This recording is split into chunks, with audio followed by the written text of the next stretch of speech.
je suis heureuse de vous retrouver. Aujourd'hui, on va parler de la prochaine pleine lune qui va se passer ce dimanche 15 décembre à 10 heures du matin, heure de Paris. Une lune donc dans le signe du Gémeaux, à côté de Jupiter, rétrograde toujours. Donc on va voir ça ensemble. Avant, je voulais vous dire un grand merci parce que vous avez bien joué le jeu par rapport à ma demande de la dernière nouvelle lune où je vous invitais à commenter et à partager cette vidéo, à vous abonner éventuellement aussi pour contrecarrer en fait la guerre de YouTube qui ne propose mes vidéos que la moitié maintenant. Donc voilà. Du coup, ça a bien équilibré les choses et franchement, merci, vous êtes au top. Voilà, on va regarder ensemble ces énergies de cette pleine lune qui se passe toujours dans l'axe Gémeaux-Sagittaire. Elle va être ascendant Capricorne. Donc ça, on va voir que c'est quand même quelque chose qui est intéressant puisque l'ascendant, je vous rappelle quand même, dans une pleine lune, une nouvelle lune, ça reste toujours le décor, ça reste l'intention, on va dire, un peu plus inconsciente. C'est une énergie qui sous-tend en fait et qui actionne en quelque sorte, enfin qui reçoit plutôt les actions des lunaisons. Donc l'ascendant Capricorne, on est chez Saturne, on est dans le concret, on est dans le désir d'élévation, on est dans l'aspect vraiment de réalité de la vie de tous les jours. Et avec toutes les planètes qui rétrogradent à l'heure actuelle, c'est quand même quelque chose d'assez intéressant à voir parce que les planètes rétrogrades, je vous rappelle, ce sont quand même des énergies qui viennent à l'intérieur, qui nous structurent de l'intérieur au lieu d'avoir l'énergie qui va à l'extérieur dans des actions concrètes. Ici, la concrétude, elle va plus se passer à l'intérieur. On va se poser beaucoup plus de questions, on va réfléchir à beaucoup plus de choses, on va parfois prendre un peu plus de hauteur, un peu plus de recul dans le but finalement de chercher à comprendre, de ne pas toujours être en réaction. Hein.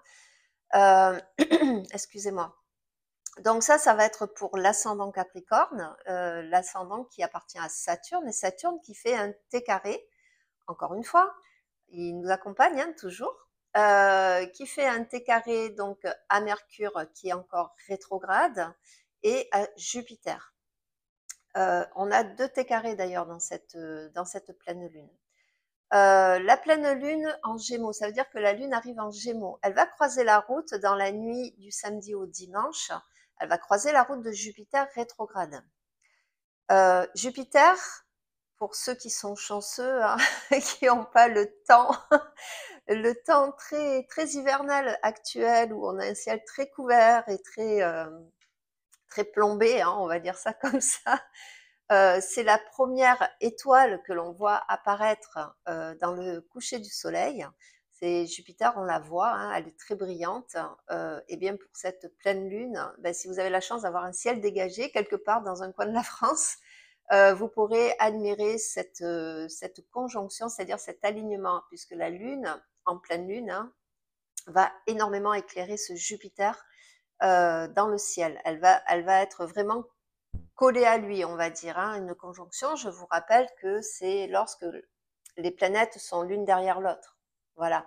Et on appelle ça une conjonction et sur une carte, elles sont collées l'une à l'autre. Donc, la lune en Gémeaux, elle va activer notre désir de communication, notre désir d'apprentissage, notre désir de curiosité, de lien aussi. Le Gémeaux, c'est un signe de lien. C'est un signe qui aime échanger, normalement, bien sûr, je parle toujours en termes génériques, à moins que le thème natal soit contrarié, qui aime échanger, qui aime apprendre, qui aime aussi transmettre. C'est un signe de transmission. Donc, on est encore une fois ici dans tout ce qui est information, dans tout ce qui est en plus rétrograde. C'est vraiment, on assimile beaucoup de choses. Jupiter, quant à lui, rétrograde. Jupiter, c'est toujours la planète donc de la chance, de l'expansion. Donc on a ici, je dirais qu'il joue pas vraiment son rôle actuellement, entre guillemets, sur la carte de l'optimisme, parce qu'il est quand même assez pas mal traité, mais presque. Il a beaucoup d'opposition. Il a le carré à Saturne. Il y a comme ici, dans cette pleine lune, l'idée un peu d'une désillusion, d'une douche froide, mais nécessaire en fait. Parce il y a deux T carrés, hein, comme je vous l'ai dit. Alors le T carré, je vous le rappelle, c'est une opposition avec une planète en apex, c'est-à-dire une planète qui joue le rôle un petit peu du marionnettiste. Donc ici, on a Saturne qui est carré à Mercure, qui est carré à Jupiter, et Mercure et Jupiter sont en opposition, en réception mutuelle, c'est-à-dire chacun est chez l'autre. Et nous avons un deuxième T carré entre Neptune, la pleine lune, c'est-à-dire la lune et le soleil, et la pleine lune étant une opposition, donc ça fait un deuxième T carré. Les T carrés, ce sont des énergies qui peuvent être très bloquantes et en même temps très dynamiques. Voilà, c'est un peu contradictoire, hein, mais des fois, c'est l'idée d'être bloqué pour finalement mieux réagir. Vous voyez, c'est toujours. N'oubliez pas que dans l'astrologie ou même dans la vie de tous les jours, tout n'est pas complètement négatif, tout n'est pas complètement positif. Ce sont des énergies avec lesquelles on doit jouer. Tout ne peut pas être toujours très fluide et parfois, on a besoin d'être bloqué, d'avoir un caillou dans la chaussure, hein, comme on dit, pour pouvoir l'enlever ce caillou. Il faut pouvoir le sentir ce caillou pour pouvoir l'enlever. Vous voyez.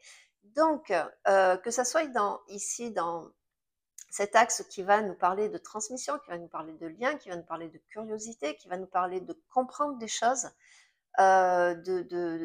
parfois d'analyser, hein, puisque Mercure régit le Gémeaux, mais régit aussi la Vierge. Et la Vierge, c'est la santé, oui, c'est la santé, mais c'est surtout l'analyse mentale. C'est vraiment le côté terre à terre, c'est un signe de terre, hein, donc c'est cartésien, et ça cherche vraiment à comprendre les choses. La Vierge, elle n'est pas dans cette carte, hein, elle n'est pas aspectée. Par contre, elle est vraiment dans un axe, l'axe de 8, hein, dans cette carte, elle est en maison 8. C'est la maison de la transformation. Donc pour moi, ce blocage actuellement, cette pleine lune qui vient mettre entre guillemets le focus sur quelque chose qui bloque et sur lequel on tourne en rond, on est un petit peu, voilà, on est un petit peu embêté. Ça demande vraiment une vraie réflexion en fait, hein. C'est une pleine lune qui demande une vraie réflexion. D'autant plus que Mercure, qui est rétrograde pour la pleine lune, et on va dire rentre dans son mouvement stationnaire. C'est-à-dire que quelques heures après, il va repartir en mode direct. Il va retrouver son moteur, son moteur naturel, en fait. Donc, on est vraiment ici dans une énergie on a besoin de se poser, on a besoin de réfléchir, d'analyser les choses, alors on peut penser à une relation, on peut penser à un travail, mais ici, la réflexion, elle est comme en suspens. Elle est comme en suspens. Des fois, on n'arrive pas à mettre le doigt. Il y a quelque chose qui plane, vous savez, au niveau de la conscience. Je ne sais pas si ça vous est déjà arrivé, ça. Des fois, on dit, oui, j'ai le truc au bout de la langue, là. Ça plane. Il y a quelque chose qui cherche à émerger tout doucement, pas vite, hein, mais qui cherche à émerger. Et donc, à partir du lendemain de cette pleine lune, hein, à partir du 16, à partir de lundi, ça sera petit à petit, ça deviendra beaucoup plus fluide. Donc, je vous rappelle qu'une planète qui est rétrograde, elle a tendance à faire une boucle. Alors, je rappelle ce qu'est une boucle, c'est-à-dire que je vais l'imager comme je le fais habituellement pour bien vous faire comprendre. Vous partez de chez vous, vous prenez la voiture, vous partez donc de votre maison, vous prenez la voiture, vous faites un certain trajet, puis arrivé à un moment donné, vous dites, mince, j'ai oublié de prendre tel dossier. Vous faites demi-tour, vous revenez chez vous. Là où vous vous étiez arrêté, on va imaginer que, je sais pas, il y a une église. Voilà, pour vous donner un point de repère. Donc à l'église, hop, vous redémarrez en marche arrière, vous rentrez chez vous, vous prenez le dossier que vous avez oublié, vous repartez et à un moment donné, vous repassez par l'église, puisque c'est votre chemin. C'est ça une boucle. voyez? Donc Mercure, il va revenir sur les pas qu'il était déjà venu.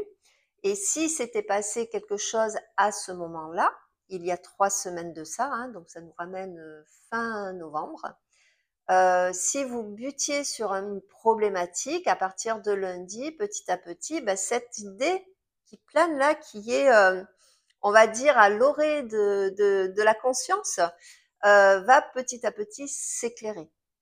Donc on a cette énergie, bien sûr, de Mercure qui rétrograde encore, hein, dans ce... Mais donc une pleine lune, c'est l'apogée.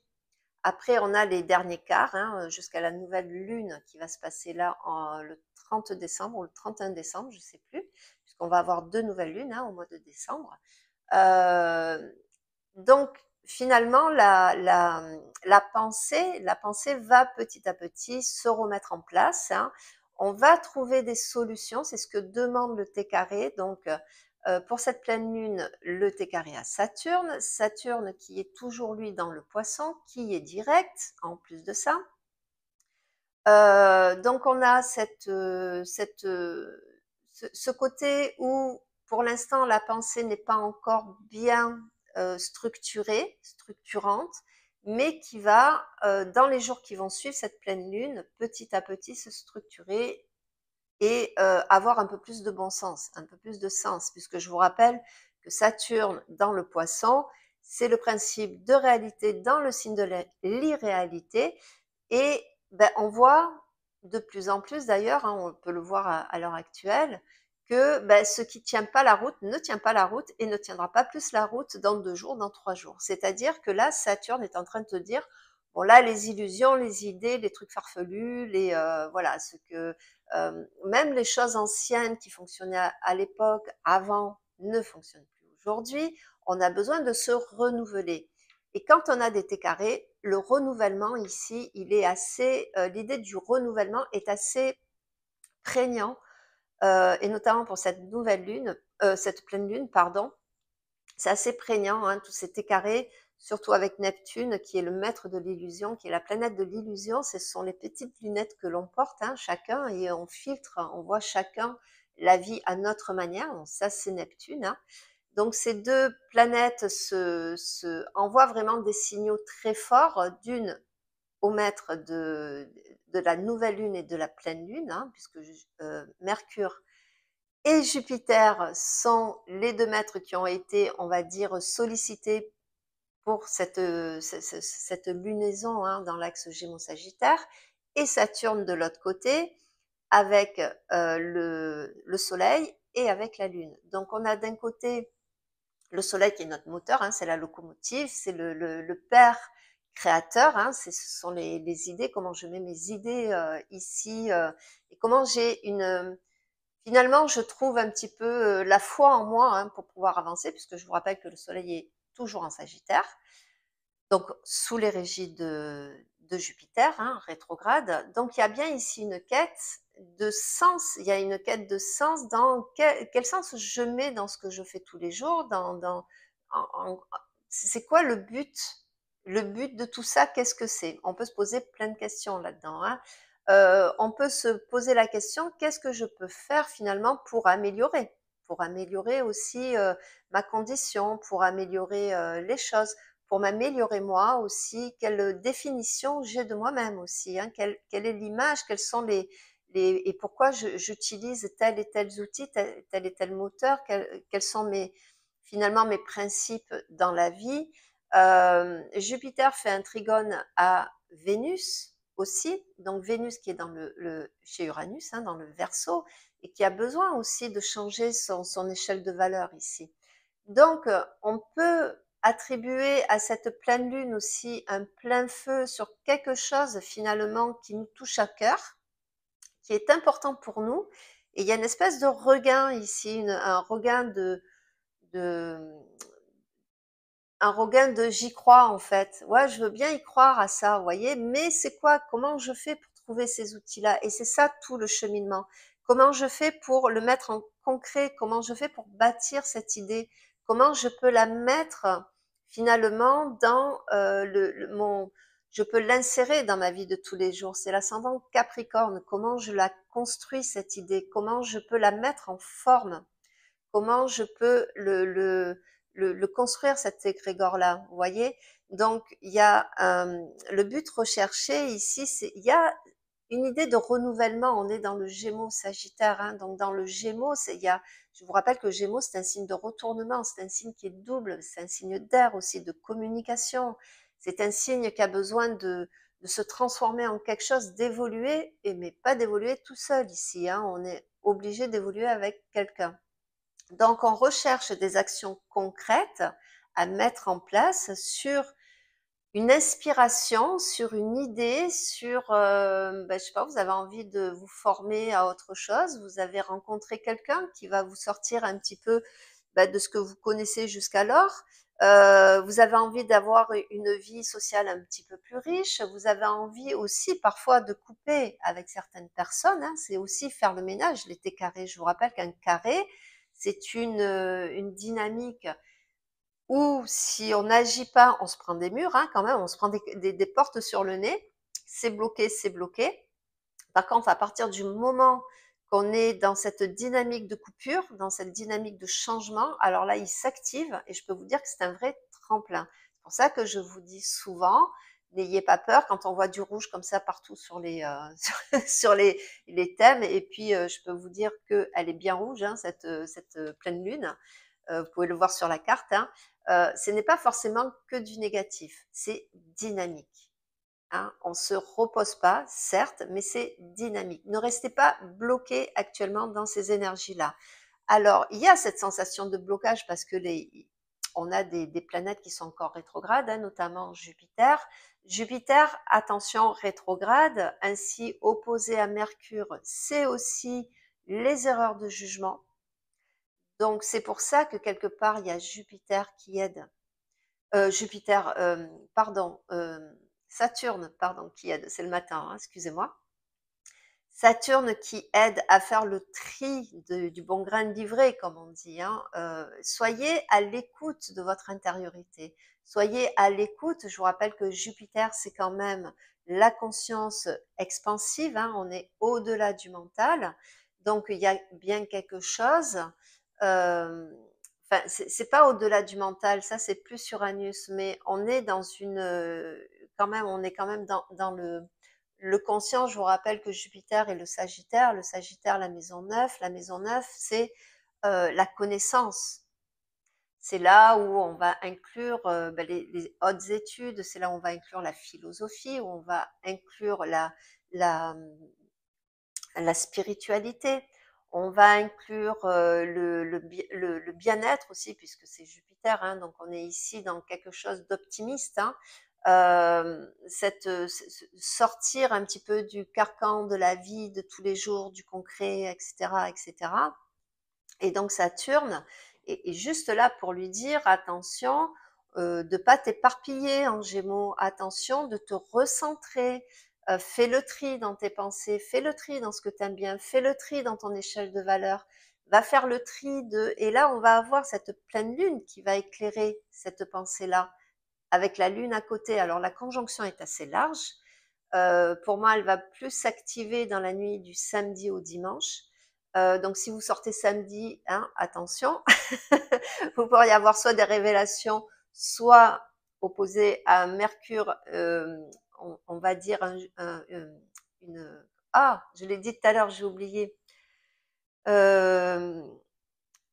Ça va me revenir, désolée, je l'ai dit tout à l'heure, mais un jugement qui est faussé, voilà.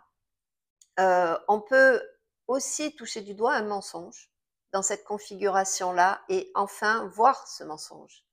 Voir, s'apercevoir que c'est de l'esbrouffe en fait. Vous voyez, donc il peut y avoir des révélations, hein, toujours, hein, avec de toute façon à partir du moment que Mercure est touché, Mercure rétrograde, hein, surtout, on peut s'apercevoir.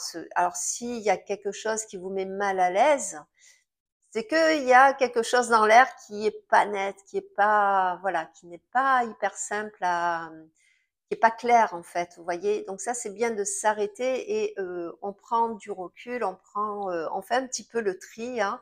Alors si vous avez vécu avec Mercure rétrograde, on va dire des cafouillages, hein, parce que c'est le propre hein, de Mercure rétrograde, les cafouillages, voilà, les mails qui arrivent pas, les erreurs de commande, les pannes de voiture, voilà, ça c'est Mercure rétrograde. Hein. Donc si vous avez été un petit peu dans cette espèce de cafouillage, alors si vous êtes Gémeaux, ascendant Gémeaux, vous avez la Lune en Gémeaux, si vous avez le Gémeaux qui est très activé ou la maison 3 qui est très active dans votre thème, bah, vous avez sûrement été touché. Bon là, ça va être un temps où on va pouvoir enfin se poser hein, à partir de cette nouvelle lune quand il va repartir direct.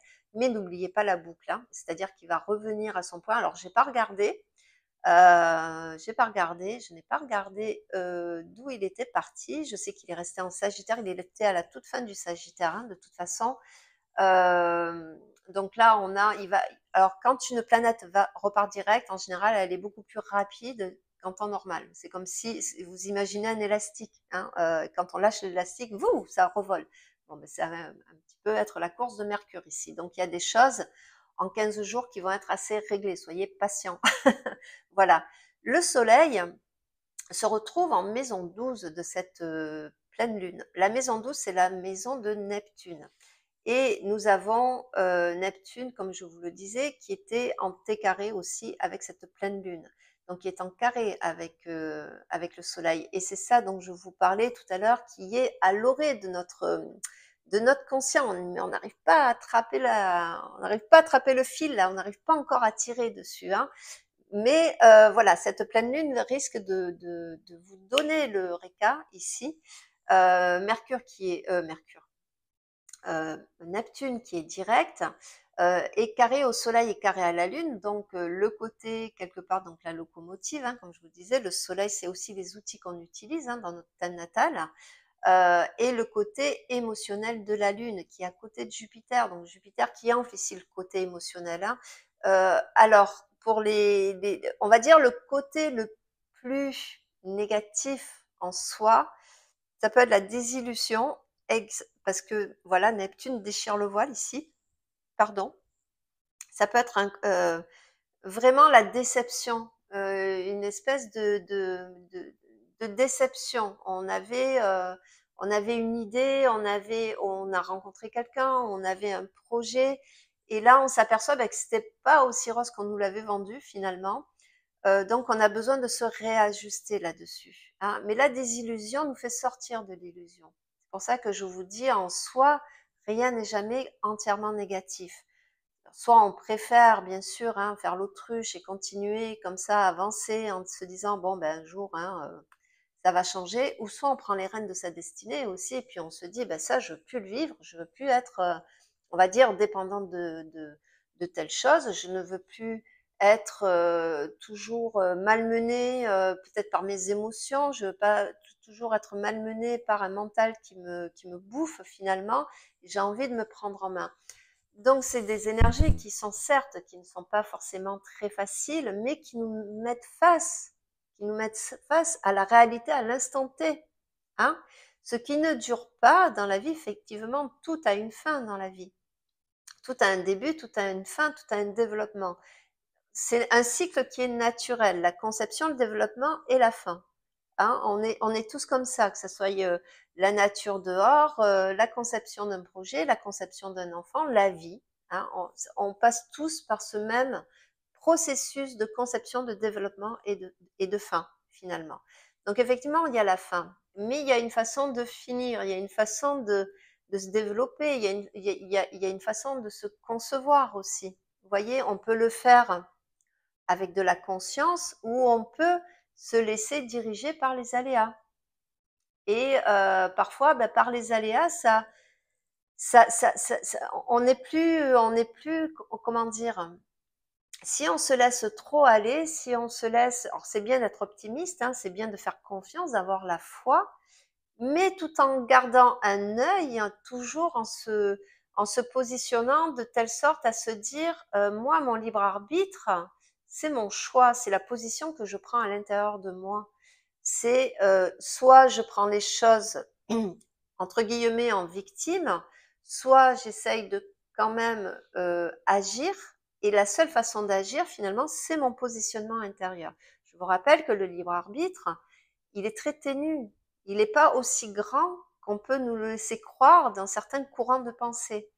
Notre libre arbitre, c'est le choix qu'on fait. On retrouve beaucoup dans certaines philosophies, les accords Toltec. Hein, alors je les connais pas par cœur, mais revenir à soi, être présent, conscient à ce qui nous arrive, à nos pensées, et avoir une certaine discipline, un petit peu comme la philosophie stoïcienne ici, c'est-à-dire prendre le contrôle de son mental, prendre entre guillemets son émotionnel, en tenir compte, mais ne pas se laisser déborder par cet émotionnel-là.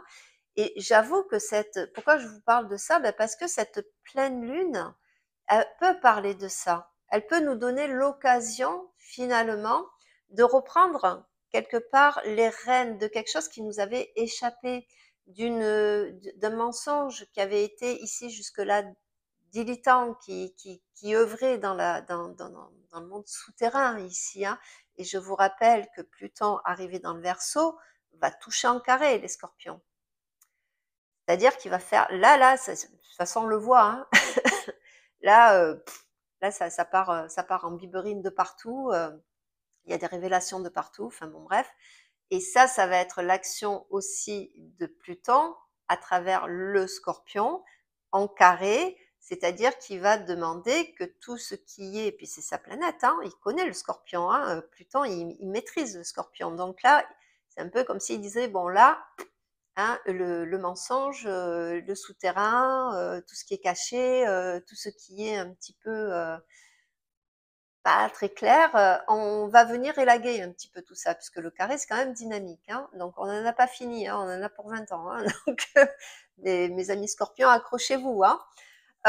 Donc voilà, c'est vraiment une pleine lune qui apprend, enfin qui nous donne l'occasion quelque part d'être un peu plus conscient, d'être un petit peu plus à l'écoute de soi, où cette transmission, ce langage aussi peut se faire de l'intérieur et on peut adopter durant cette pleine lune finalement certains principes de vie. Ça, c'est Jupiter. On peut s'intéresser à certaines philosophies, on peut s'intéresser voilà, à une certaine discipline dont je vous parlais il y a un instant. Vous voyez comment je reprends mon mental en main, mon émotionnel, parce que aujourd'hui, le fait d'avoir été euh, de m'être trop donné aux aléas de la vie, peut-être en faisant confiance, hein, en faisant confiance ou en me pensant impuissant, en me pensant finalement où je pouvais pas agir ou autre, ben ça m'a mené là où je suis à l'heure actuelle dans ma vie et qui fait que finalement je suis dans un cul-de-sac, je me sens dans un cul-de-sac, je me sens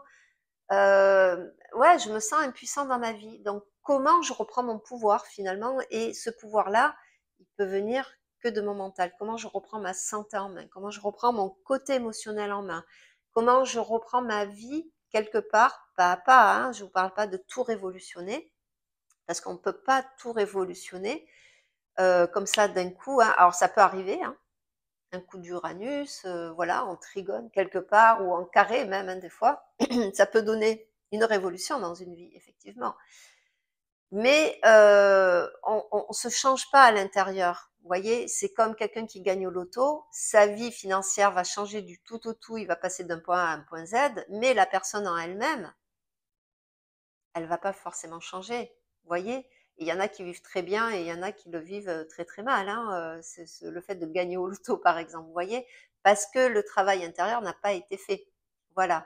Donc c'est une pleine lune qui va nous parler de ça, de la fin d'une certaine illusion, de la fin d'un certain laxisme quelque part, et qui va nous donner les moyens de pouvoir enfin agir. Alors il y a encore pas mal de planètes rétrogrades, on a Uranus qui aide, hein, qui est toujours trigone à Pluton, et ce trigone franchement c'est un cadeau, allez-y, il est en maison 4 de cette pleine lune, toujours dans le taureau, maison de terre, c'est un signe qui est fixe, et dans la maison 4 on est dans la lune ici, enfin chez la lune plutôt. Trigone à Pluton qui est en maison 1 de cette carte de pleine lune. Donc on a bien entre les racines et soi, entre l'ego, la persona, et comment s'est construit ma persona ici, comment je reprends quelle est la meilleure, il y a une idée de la meilleure version de moi dans ce trigone-là, mais au prix que je dois changer du tout au tout quelque chose en moi qui fait blocage, qui n'arrive pas ici à s'exprimer, qui n'arrive pas ici à rentrer dans le concret. Donc, il y a une espèce de lessivage intérieur ici qu'il faut faire, enfin qu'il faut. Excusez-moi, je sais que après on m'engueule en me disant que voilà, mais voilà, qui vous invite hein, à aller explorer. Euh, D'autant plus que dans l'axe balance, bélier, moi et les autres, on a dans la balance toujours la visite de la lune noire. Hein. Dans la balance, on est chez Vénus, Vénus qui est en verso, dont Jupiter, c'est le seul aspect positif, on va dire quelque part, hein, avec Jupiter, qui nous demande peut-être de revoir nos échelles de valeur, de les transformer, de les révolutionner, de les fédérer ici dans le verso. Hein. Donc, cette lune noire dans la balance qui est accompagnée de Vesta. Vesta, c'est la gardienne du feu, c'est ce qui couve. Il y a quelque chose de l'ordre de la vocation avec Vesta. Dans la balance, c'est l'autre, c'est comment je me lis, comment je me légalise aussi. Hein. Je vous rappelle que la balance, la maison 7, c'est là où on se légalise. C'est là où le papa va vous déclarer à la mairie, c'est là où on se marie, hein, c'est là où, voilà, quand vous achetez une maison, tout ça, on se légalise dans la maison 7. C'est la maison voilà, du mariage, du lien aussi, hein, mais c'est aussi tout ce qui est de l'ordre de la justice, de l'injustice ici. Et elle est face à Chiron, Chiron dans le bélier, Chiron qui, dans le bélier, s'interdit de naître. C'est la blessure de la naissance. Alors, ceux qui sont le plus concernés, ce sont ben, les tout nouveaux. Hein. Chiron en bélier, il est rentré en 2018. Mais bon, ils sont un petit peu jeunes hein, pour, on va dire, subir, hein, entre guillemets, ils sont encore dans leur dessus, dans leur jus. Par contre, les personnes comme moi, qui sont nées entre 68 et 75, sont principalement concernées. Pour certains, ils sont au retour de Chiron, d'ailleurs. Donc, face à cette lune noire, on a bien ici quelque chose qu'on a pour pouvoir naître, avancer, se développer. Eh ben, il faut regarder ce côté sombre, c'est l'auto-sabotage, hein, la lune noire en balance. C'est l'auto-sabotage avec le Chiron en bélier. C'est quoi qui nous auto-sabote? Pourquoi on s'auto-sabote? Qu'est-ce qui fait que, par principe, par éducation, parce qu'on a une situation qu'on n'a pas envie de changer, qui est confortable, mais qui commence à nous, un petit peu à nous courir sur le haricot, hein, si je puis dire. Euh, la dernière chose intéressante aussi, ben, ça va être ce fameux Uranus, toujours, hein, qui fait un joli aspect, c'est un quintile à Mars qui est rétrograde. Mars, je vous rappelle que c'est l'action. Mars rétrograde, c'est quelle action je peux faire à l'intérieur de moi ici, puisqu'il est rétrograde, son énergie rentre à l'intérieur et il est en Lion. Le signe narcissique, le signe du moi, moi, moi. Mon image, mon amour-propre. Qu'est-ce qui se passe à l'heure actuelle en moi? Et Uranus vient toucher du doigt ce Mars ici. Alors en Lion, hein, il est hyper combattant, hyper combatif. Il va repasser en Cancer dans quelques jours. Le Cancer, c'est le foyer, c'est les racines, hein, là où se trouve Uranus à l'heure actuelle, dans cette carte.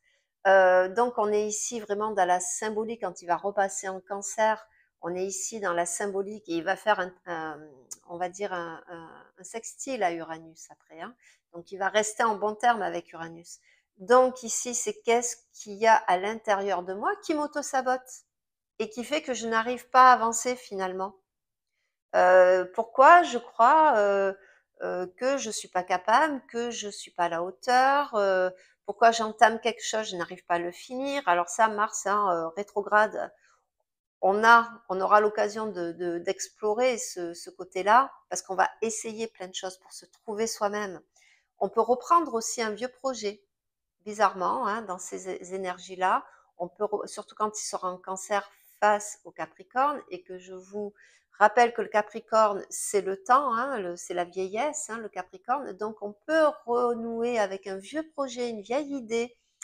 Euh, on peut, avec Uranus, hein, on peut fédérer avec des personnes qui, voilà, on avait envie de faire quelque chose, on l'a mis de côté, je sais pas moi, rentrer dans une assos, s'intéresser à un développement, d'un don. Ah, on peut s'attaquer, je sais pas, vous avez toujours rêvé d'écrire, hein? Voilà, ça c'est une carte par exemple. Il est bon de, réouvrir un carnet, de pensées. Il est bon de si vous voulez vous mettre à l'écriture, à la poésie, voilà, tout ce qui est de l'ordre de la transmission. Ici, c'est une carte qui est plutôt positive pour ça. Voilà ce que je pouvais vous dire de cette pleine lune qui est superbe, qui est pas facile, hein, qui est pas forcément facile si on est un petit peu bloqué actuellement avec les planètes comme Mars, Mercure, hein, qui sont des planètes dites personnelles, hein, qui sont au plus proche de la Terre. Donc on a du mal à avancer peut-être avec ça, mais qui nous donne franchement l'occasion, le temps nécessaire pour mettre en place finalement des actions issues de nos propres envies ici.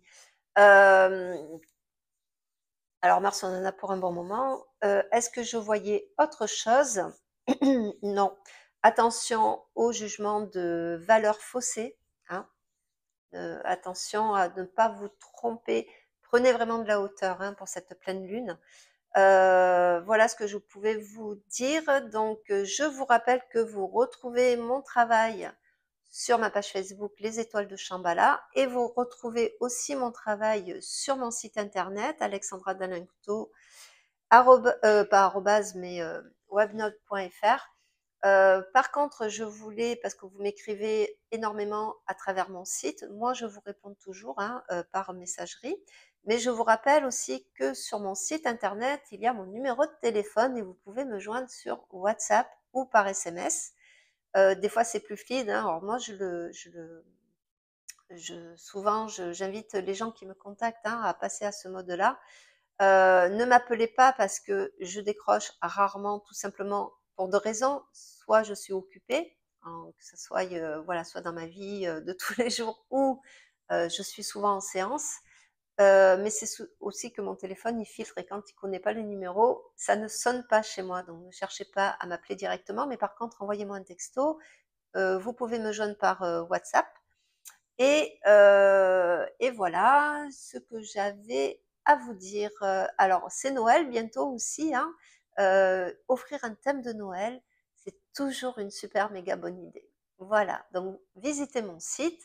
Moi, je vous embrasse, je vous souhaite une excellente pleine lune. Accrochez-vous, on va y arriver. Si je ne vous donne pas de nouvelles d'ici là, ben, je vous souhaite d'excellentes fêtes de fin d'année. Je sais que les retrouvailles en famille, des fois, c'est pas simple, mais profitez-en, sincèrement. Regardez avec le plus d'amour possible les gens, ben, qui font partie de votre famille, quels qu'ils soient. N'oubliez pas qu'ils font de leur mieux comme vous. Moi, je vous souhaite d'excellents moments. Si peut-être que je ferai une vidéo, je prendrai parce que j'ai pris quelques jours quand même pendant les fêtes de Noël. Je vous souhaite en tout cas qu'elles soient vraiment excellentes. Je vous dis à très vite. Prenez très soin de vous. À bientôt. Au revoir.